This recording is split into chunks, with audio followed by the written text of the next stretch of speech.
ये कहानी है एक आम आदमी की जो कि महाराष्ट्र के एक छोटे से गांव अमलनेर में रहता है, जिसका नाम है मोहम्मद अनवर अहमद। अगर फाइनेंशियली देखा जाए तो ये इंसान एक मिडिल क्लास फैमिली से आता है। पढ़ाई लिखाई ये इंसान ज़्यादा कर नहीं पाया क्योंकि घर पे ज़्यादा पैसे नहीं थे। पर इस इंसान ने आज से कुछ साल पहले एक 10,000 रुपये की छोटी सी इन्वेस्टमेंट की। उस इन्वेस्टमेंट ने आज के समय में इस इंसान को लखपति नहीं, करोड़पति नहीं, बल्कि अरबपति बना दिया है। और आज इस इंसान के पास में 1,000 करोड़ से भी ज़्यादा पैसे हैं। तो इस इंसान ने 10,000 रुपये को 1,000 करोड़ से भी ज़्यादा रुपए के अंदर कैसे कन्वर्ट कर दिया, इसका स्टेप बाय स्टेप प्रोसेस मैं आपको इस वीडियो के अंदर सिखाने वाला हूँ। अब मैं आपको ये तो नहीं कहूँगा कि इस वीडियो को देखने के बाद आप 1,000 करोड़ रुपए कमा लोगे, लेकिन अगर आप इस वीडियो में सिखाई गई बातों को अच्छे तरीके से सीख लेते हो और इन बातों को अपनी ज़िंदगी के अंदर अप्लाई कर लेते हो तो आपको 5-7 करोड़ रुपए कमाने से तो किसी का बाप नहीं रोक सकता। वीडियो शुरू करें उससे पहले मैं आपको बताना चाहूँगा कि शेयर मार्केट से जुड़ी हुई बहुत सारी इंपॉर्टेंट न्यूज़, इन्फॉर्मेशन और रिसर्च रिपोर्ट्स और पैसे कमाने की बहुत तगड़ी अपॉर्चुनिटीज़ मैं अपने टेलीग्राम चैनल पर शेयर करता रहता हूँ। और टेलीग्राम चैनल का लिंक आपको वीडियो की डिस्क्रिप्शन और पिंड कमेंट में मिल जाएगा। तो अभी के अभी लिंक को क्लिक करके टेलीग्राम चैनल को ज्वाइन कर लो। तो चलो शुरू करते हैं हमारी कहानी को। इस कहानी के हीरो हैं मोहम्मद अनवर अहमद और ये बात है 1980s की, जिसके अंदर ये महाराष्ट्र के अमलनेर गांव के अंदर रहा करते थे। और इनके 3 भाई और थे, तो यानी कि ये टोटल 4 भाई थे। और ये चारों भाई अपनी रोजी रोटी चलाने के लिए अपने पापा के साथ इनके खुद के खेत के अंदर ही काम किया करते थे और खेती करना ही इनका मेन इनकम का सोर्स था। लेकिन 1980 के अंदर इनके साथ एक बहुत ही दुखद घटना हुई और इनके पापा की डेथ हो गई। पापा की डेथ होने के बाद इन भाइयों ने बंटवारा करने का सोचा, क्योंकि सभी भाइयों का पर्सपेक्टिव अलग अलग था। कोई तो कह रहा था कि मैं शहर जाके नौकरी करना चाहता हूँ, वहाँ पर ज़्यादा पैसे कमा लूँगा। कोई कह रहा था कि मेरे से नौकरी वोकरी तो नहीं होगी, इसलिए मैं खेत में ही काम करना चाहता हूँ। और कोई भाई कह रहा था कि इस खेत को हम बेच देते हैं और इससे जो पैसा आएगा उसको अपने बांट लेंगे। इस चीज़ को देखते हुए एक पंचायत बिठाई गई और उस पंचायत के अंदर इन चारों भाइयों ने डिसाइड किया कि ये जो खेत है इसको ये चारों भाई बेच देंगे और उससे जो पैसा आएगा उसको ये चारों भाइयों के अंदर बांट लिया जाएगा। हर भाई को 25-25% पैसा मिल जाएगा। और 2-3 महीने की मेहनत के बाद इन्होंने ये ज़मीन को बेच दिया, जिससे इनको मिले 80,000 रुपये और बंटवारे के हिसाब से हर भाई को 20-20,000 रुपये मिल गए। यानी कि मोहम्मद अनवर को भी 20,000 रुपये मिल गए। उस समय के अंदर इनकी एज थी 27 साल की और इनके 2 बच्चे थे। फिर पैसा मिलने के कुछ दिन बाद ये अपने गाँव की चाय की टपरी पर चाय पी रहे थे, जहाँ पर इन्हें एक सतीश शाह नाम का ब्रोकर मिला। ये ब्रोकर काम कर रहा था विप्रो कंपनी के लिए और ये ब्रोकर गांव वालों से विप्रो कंपनी के शेयर्स वापस खरीद रहा था। अब आप सोच रहे होंगे कि यार गांव वालों के पास में विप्रो कंपनी के शेयर्स कहाँ से आए। अजीम प्रेमजी, जो कि इंडिया के 18वें सबसे अमीर इंसान है, जिनकी नेटवर्थ है 9.3 बिलियन डॉलर की, इनके पापा ने 1947 के अंदर अमलनेर गांव में, जहां पर मोहम्मद अनवर रह रहे थे, वहां पर एक वेजिटेबल ऑयल मैन्युफैक्चरिंग का प्लांट लगाया था। और ज़्यादातर अमलनेर गांव के लोग ही इस प्लांट के अंदर काम कर रहे थे। उस समय में विप्रो कंपनी अपनी कंपनी के अंदर काम करने वाले लोगों को सैलरी के साथ में बहुत सारे शेयर्स भी दिया करती थी।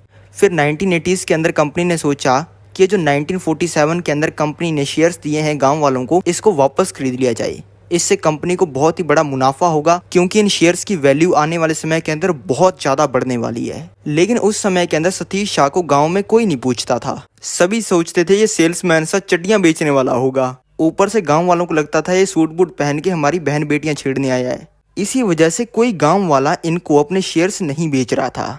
इसी वजह से चाय की टपरी पर बहुत ही दुखी होकर बैठे थे। मोहम्मद अनवर ने इनको देखा और इनसे पूछा कि भाई इतने दुखी क्यों बैठे हो। इन्होंने अपनी सारी दिक्कत मोहम्मद अनवर को बता दी। मोहम्मद अनवर ने कहा कि आप मेरे साथ चलो, गांव के अंदर अपना पूरा भौकाल है, गांव वालों से शेयर वापस लेने में क्या बड़ी बात है, मैं तो आपको गांव के अंदर रिश्ता और करवा सकता हूं। तो मोहम्मद अनवर इनके साथ चले गए शेयर्स खरीदने के लिए।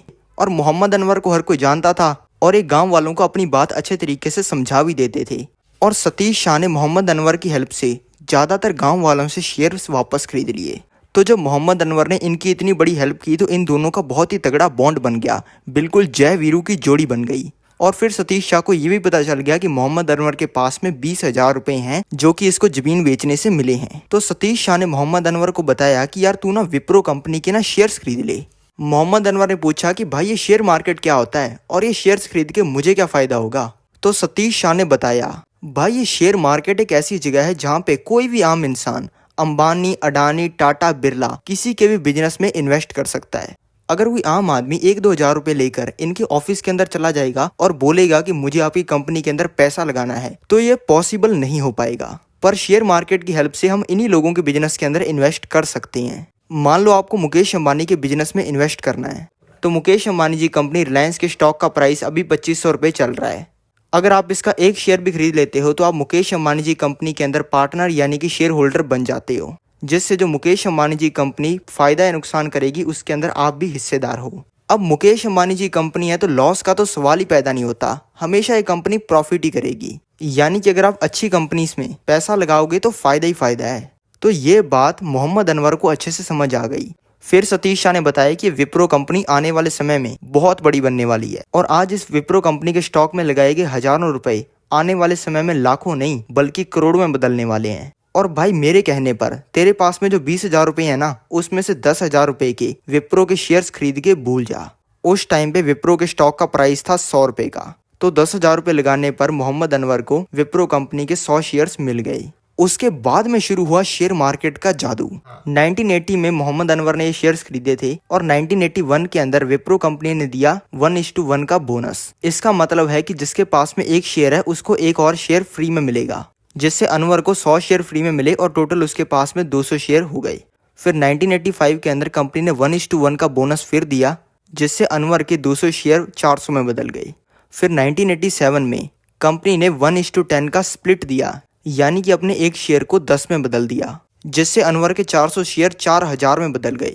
उसके बाद में हर साल 2 साल में कंपनी बोनस और स्प्लिट देती चली गई, जो कि आप स्क्रीन पर भी देख सकते हो, जिससे अनवर के सिर्फ 100 शेयर्स 2,56,00,000 शेयर्स में बदल गए। और आज के समय विप्रो के एक शेयर की कीमत 400 रुपये है। अब अगर 2,56,00,000 शेयर्स को अपने मल्टीप्लाई करेंगे 400 रुपये से, तो 1,000 करोड़ का नंबर आएगा, यानी कि इन्होंने 1,000 करोड़ रुपए से भी ऊपर कमा लिए। अब ज़्यादातर लोगों को तो समझ में आ गया होगा कि शेयर मार्केट में इन्वेस्ट करके जितना पैसा बनता है उतना दुनिया के अंदर कहीं नहीं बनता। लेकिन कुछ लोगों को लग रहा होगा कि अगर अनवर गोल्ड या फिर प्रॉपर्टी के अंदर भी ये 10,000 रुपये लगाता तब भी अनवर करोड़पति बन जाता। 1980s में 1 तोला गोल्ड यानी कि 10 ग्राम गोल्ड 1330 रुपये का आता था, जो कि आज के समय में 55 से 60,000 रुपये का है। यानी कि गोल्ड का प्राइस इन सालों के अंदर 45 गुना हो गया। यानी कि अगर अनवर ने उस समय में 10,000 रुपये का गोल्ड खरीदा होता तो आज के समय में उस गोल्ड की कीमत 4,50,000 रुपये होती। अब बात कर लेते हैं प्रॉपर्टी की। प्रॉपर्टी हर साल ऑन एन एवरेज 8% से लेकर 10% बढ़ती है। चलो अपने हायर साइड पर 10% पकड़ देते हैं, तो तब से लेकर अब तक प्रॉपर्टी के रेट 60 गुना हो चुके हैं। यानी कि प्रॉपर्टी में लगाए हुए अनवर के 10,000 रुपये आज के समय में 6 लाख रुपए बन जाते, जो कि अनवर के 1,000 करोड़ के सामने कुछ भी नहीं है। और अगर अनवर ये 1,000 करोड़ के शेयर्स को बेच के इस पैसे को बैंक एफडी के अंदर भी डाल देता है ना, तो डेली का ब्याज बनता है 20 लाख रुपए का। तो यानी कि गोल्ड और प्रॉपर्टी के 43 साल के रिटर्न से भी ज्यादा तो अनवर के 1,000 करोड़ रुपए का ब्याज बनेगा। अब आपको ये तो समझ आ गया होगा कि शेयर मार्केट से कितना ज्यादा पैसा बनता है। और ऐसी जबरदस्त वीडियोस आपको इस चैनल पे मिलने वाली हैं, तो जल्दी से इस चैनल को सब्सक्राइब कर लो।